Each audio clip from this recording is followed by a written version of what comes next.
Hi friends, ಇವತ್ತು ನಾನು masala rice recipe ತೋರಿಸ್ತಾ ಇದ್ದೀನಿ.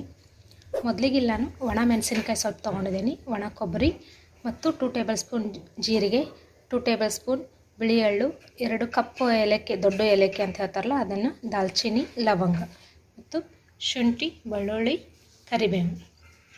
ಇಲ್ಲಿ 2 ಕಪ್ ನಾನು ಬಾಸ್ಮತಿ ಅಕ್ಕಿ ತೊಗೊಂಡಿದ್ದೀನಿ. ಇದನ್ನು 1 ಗಂಟೆ ನೀರಲ್ಲಿ ನೆನೆ ಇಡಬೇಕು.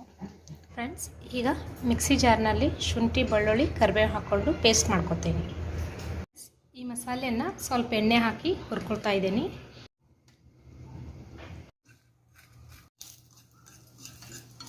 ಈಗ 3 ಟೇಬಲ್ ಸ್ಪೂನ್ ಎಣ್ಣೆ ಹಾಕಿದ್ದೀನಿ ಕಡಾಯಿಗೆ ಮತ್ತು ಸ್ವಲ್ಪ ಸಾಸಿವೆ ಹಾಕ್ತಾ ಇದ್ದೀನಿ.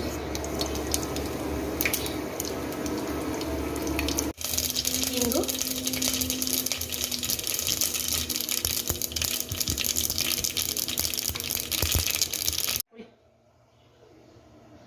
ಅರಿಶಿನ ಪುಡಿ ಹಾಕ್ತಾ ಇದ್ದೀನಿ ಈಗ, ಮತ್ತು ಬೆಳ್ಳುಳ್ಳಿ, ಶುಂಠಿ, ಕರಿಬೇವು ಹಾಕ್ಕೊಂಡಿರುವಂಥ ಪೇಸ್ಟ್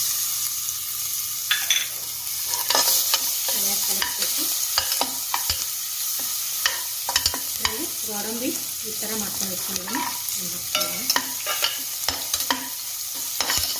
ಫ್ರೆಂಡ್ಸ್, ಸಣ್ಣ ಉರಿಯಲ್ಲಿ ಇದನ್ನು 1-2 ನಿಮಿಷ ಹುರ್ಕೊಳ್ಬೇಕು, ಹಸಿ ವಾಸನೆ ಹೋಗೋವರೆಗೂ.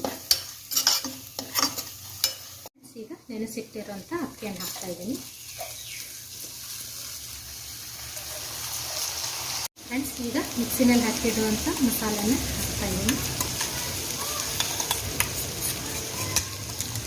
ಸರಿಯಾಗಿ ಹುರ್ಕೊಳ್ಬೇಕು 1-2 ನಿಮಿಷ. ಈಗ ನೀರನ್ನು ಹಾಕ್ತಾ ಇದ್ದೀನಿ. ಯಾವ ಅಕ್ಕಿ ತೊಗೊಂಡಿದ್ದೀನಲ್ಲ ಅದೇ ಅಕ್ಕಿಲಿ ನಾನು 4 ಕಪ್ ನೀರು ಹಾಕ್ತಾ ಇದ್ದೀನಿ. ನೀರು ಸ್ವಲ್ಪ ಬಿಸಿ ಮಾಡಿ ಹಾಕ್ರಿ, ಟೇಸ್ಟ್ ಚೆನ್ನಾಗಿರುತ್ತೆ. ನೀರನ್ನು ಸ್ವಲ್ಪ ಬಿಸಿ ಮಾಡಿ ಹಣ್ಣಕ್ಕೆ ಹಾಕಿ. ಇದಕ್ಕೆ ನಾನು ಸ್ವಲ್ಪ ಈಗ ಬೆಲ್ಲ ಹಾಕ್ತಾ ಇದ್ದೀನಿ ಮತ್ತು ರುಚಿಗೆ ತಕ್ಕಷ್ಟು ಉಪ್ಪು. ಫ್ರೆಂಡ್ಸ್, ಈಗ ಸ್ವಲ್ಪ ತುಪ್ಪ ಹಾಕ್ತಾ ಇದ್ದೀನಿ, 1 ಸ್ಪೂನ್, ಮತ್ತು ಅರ್ಧ ಲಿಂಬೆಹಣ್ಣು ರಸ, ಕೊತ್ತಂಬರಿ ಹಾಕ್ತಾ ಇದ್ದೀನಿ. ಫ್ರೆಂಡ್ಸ್, ಈಗ ಇದ್ರ ಮೇಲೆ ಮುಚ್ಚಳ ಮುಚ್ಚಿದ್ದೀನಿ, ವಿಸಲ್ ಹಾಕಿಲ್ಲ. 1-5 ನಿಮಿಷ ಆದರೆ ಇದು ರೈಸು ರೆಡಿ ಆಗುತ್ತೆ. ಈಗ ರೈಸ್ ರೆಡಿಯಾಗಿದೆ, ಮೇಲೆ ಸ್ವಲ್ಪ ಕೊತ್ತಂಬರಿ ಹಾಕಿದ್ದೀನಿ. ಫ್ರೆಂಡ್ಸ್, ಈಗ ಮಸಾಲೆ ರೈಸ್ ರೆಡಿಯಾಗಿದೆ. ಇದನ್ನು ಮಜ್ಜಿಗೆ ಒಗ್ಗರಣೆಯೊಂದಿಗೆ ಸರ್ವ್ ಮಾಡಿದ್ದೀನಿ. ನೀವು ಟ್ರೈ ಮಾಡಿ ನೋಡಿ ಫ್ರೆಂಡ್ಸ್. Thank you friends.